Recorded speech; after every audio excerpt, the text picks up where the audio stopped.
Oh, hello, welcome back to Going Big Time with Mike P. That is me. Steve is behind the camera. He set up this one as well, side cam. And so you can see all that's going on from both angles, right? And this is lesson 3, I believe, right? So we're going over how to build drum beats. So this is if you've never even played drums before. You know, if you have, maybe go check out my other playlist with more advanced stuff and some intermediate stuff. So this is like ground level, right? We went over quarter notes in the past video, and that's kind of where we're going to start. We also went over how to hit the drum a little bit, and so we're going to dig into that a little bit more too. But first things first, how do we construct a groove? So again, we're doing quarter notes. That's where we're going to start because it's easy. How do we count quarter notes? We just count 1, 2, 3, 4, right? Because there's 4 beats in a measure, and if we're in 4/4, top number is how many beats are in the measure, and then the bottom note is what kind of note gets counted, which is the quarter note. So anything over 4 is something quarter, right? So we got 4 quarters. So that's the time signature. So we're just going to go 1, 2, 3, 4, over and over, right? So with our right hand. The other thing too, right, we went over the grip a bit, I think, which is just, you know, a little pinch of the index finger, kind of that first knuckle, right? Zoom in, no. And then the pad of our thumb holding it. And then our other fingers are there to kind of control any bounce that we get. And there's multiple, like you can get you can scoot the fulcrum back sometimes. But for now, just focus on that initial one, right? Because that's where we're going to start. And that's how we're just going to play that hi-hat, right? We're just going, right? And just let the stick fall. We're not like, that's stupid. Steve, is that stupid? Yeah, it's stupid. So don't do that. You don't want to use unnecessary force. There's so much gravity in this world. All over the world, there's gravity. And so we want to utilize that. It's like, yeah, we're kind of like throwing it a bit, but we're letting the stick do the work, right? And we're just letting it bounce up. We don't want to hit through the cymbal. We just want to let it happen, okay? And so that's our foundation. We're just doing 1, 2, 3, 4 with that, okay? So what's next? We're going to add snare drum on 2 and 4.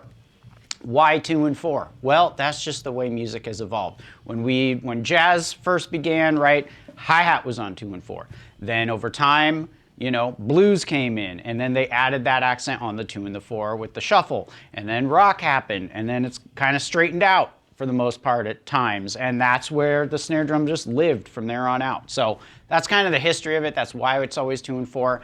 Of course, there's other styles of music or, you know, drums that just have kind of, you know, played with that a little bit, which is cool. But for our purposes, we're just going to stick with 2 and 4 for now. That's kind of our foundation. We can always play with that later, okay? So sorry for that long spiel, but you got to know what you're doing and why you're doing it. That, I feel, is very important. So let's get into it. So now left hand underneath, same grip, is going to land on 2 and 4. So we're going to go like this. And one thing too, we always want to count out loud, okay? Especially if we're beginners. That's just like what we got to do, because we got to train our whole body to know where these notes land, right? So snare drum, yeah, we just want to get that so ingrained that it's on 2 and 4 so that we don't have to think about that. And when we say it out loud, we're hearing ourselves say it, which is like increased accountability, right, for if we're doing something right or wrong. Of course, down the road, when we get really good at this stuff, counting, we don't really need to do that, right? But for now, it really helps us build our internal just clock, right? And internal memory and muscle memory of where everything lands. So now let's do it. So snare 2 and 4. So it's 1, 2, 3, 4.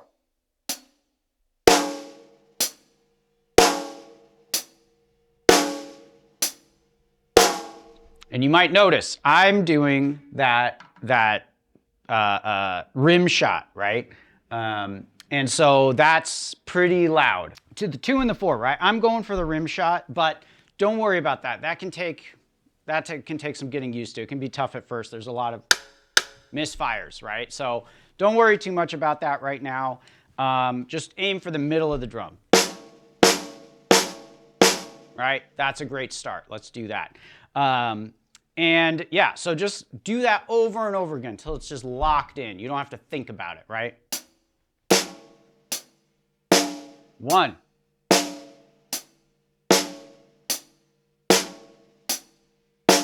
The reason I'm not counting out loud right now is because it's a pain in the butt to mix all that, because it's loud as hell for the vocal mic. But you count out loud. You do that, okay? Okay, so next thing. Let's take the snare drum out. Let's remove an element just so we don't confuse ourselves. And we're going to add the bass drum. Where's that going to go? Guess what? 1 and 3, okay? So here's that. We're going to go 1, 2, 3, 4.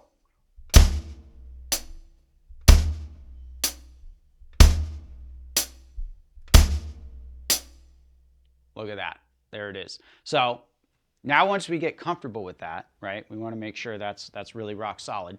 Then we put it together. So snare drum's going to be 2 and 4, bass drum 1 and 3. So 1, 2, 3, 4.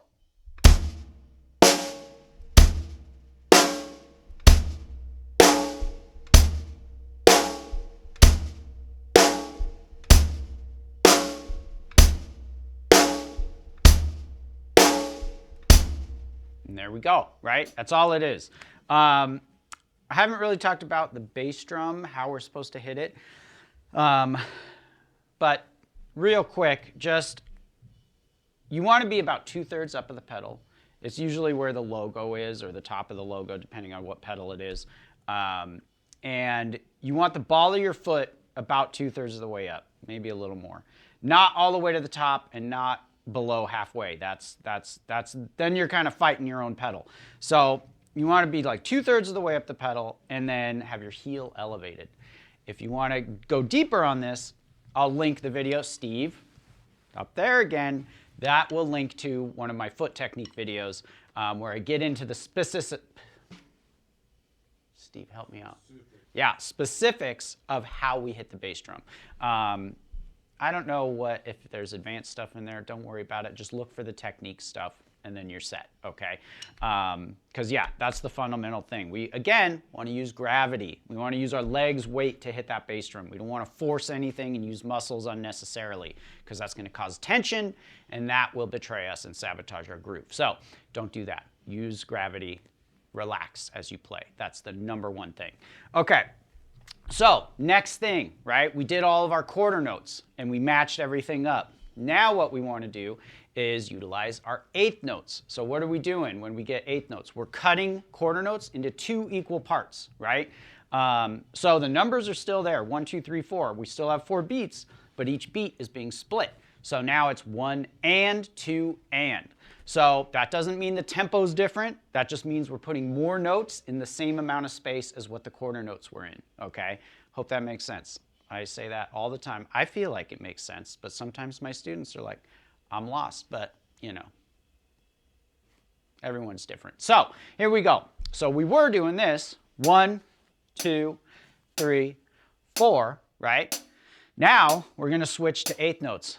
So 1 and 2 and 3 and 4 and 1, 2, 3, 4. Those are our quarters. 2, 3, 4. Then 1 and 2 and 3 and 4 and, okay? And that is probably where it'll get more useful, or we'll use that more than quarter note grooves. Quarter note grooves exist, but just for like more of what we do and what songs we might try to learn, it's like eighth note is a pretty standard subdivision for rock drumming, we'll say. And so we're gonna put the same stuff with that for now, okay? So meaning snare drum, where does that land? Steve? 2 and 4. Yes, 2 and 4, okay. So we're gonna go 1, 2, and 3, and 4, and 1, and.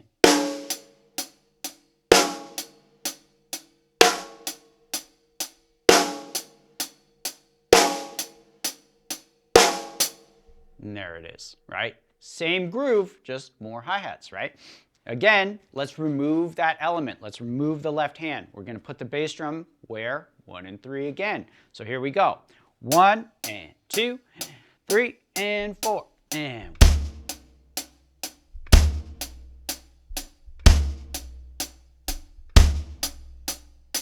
There it is. Okay, put it all together. Bass drum 1 and 3, snare drum 2 and 4, eighth notes on the hi-hat.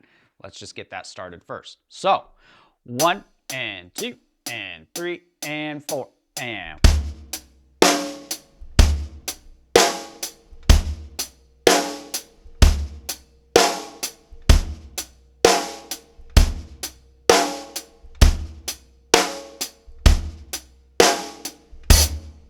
There we have it. So that is our fundamental groove, right? So where it starts to get fun now, okay, because that, you want to spend time on that. You want to get solid with that. But where it gets fun is where we start putting the bass drum in new places. And so for now, what we want to get started with is sticking with the eighth note on the hi-hat. But everywhere we play a hi-hat, we can potentially put a bass drum, right? For now, we want to avoid 2 and 4 because the snare drum is already there. It's not like you can't do that, but let's just not, okay? Because we want to make it interesting, okay? So let's try this. Let's do bass drum on the 1 and the 3 still. We'll keep it that simple. But let's put an and of 3 and an and of 4. Okay, notice I'm saying and of whichever number because each number has an and so we always want to be clear with our communication, especially when we're talking to other musicians. If we want a drum in a specific place or a bass player to play a specific rhythm at a time, we want to be able to express that clearly and very precisely, right? So 1, 3, and of 3, and of 4. That's where our bass drum is, okay? So again, let's go slow. You always want to go really slow with this stuff, okay? But let's go. 1 and 2 and 3 and 4 and.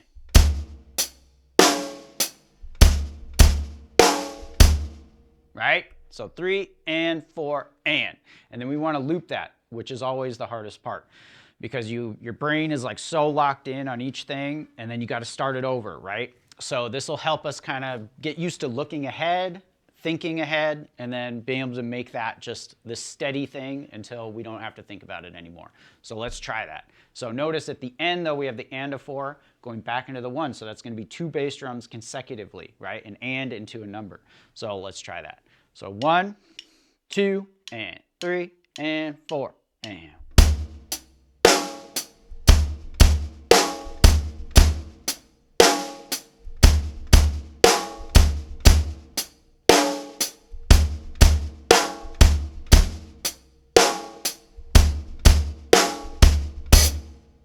There it is.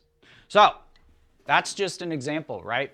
Feel free to mess around with that. Put the bass drum on the and of 1 or the and of 2, right? Or just 1 and of 2, and of 3. That's weird.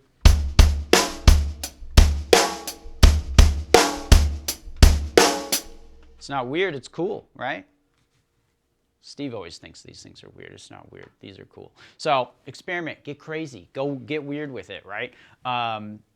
Don't worry about going between the hi-hats because that's advanced. That's something else. But we'll talk about that in the future, maybe. Otherwise, you can just go check out the other playlists once you get this stuff really good. Because bass drum fluency, that's my #1, baby. So check that out. But for now, just work on this stuff, right? Get your quarter notes in line, get your eighth notes in line, get creative with the bass drum. And that's if you want to go big time.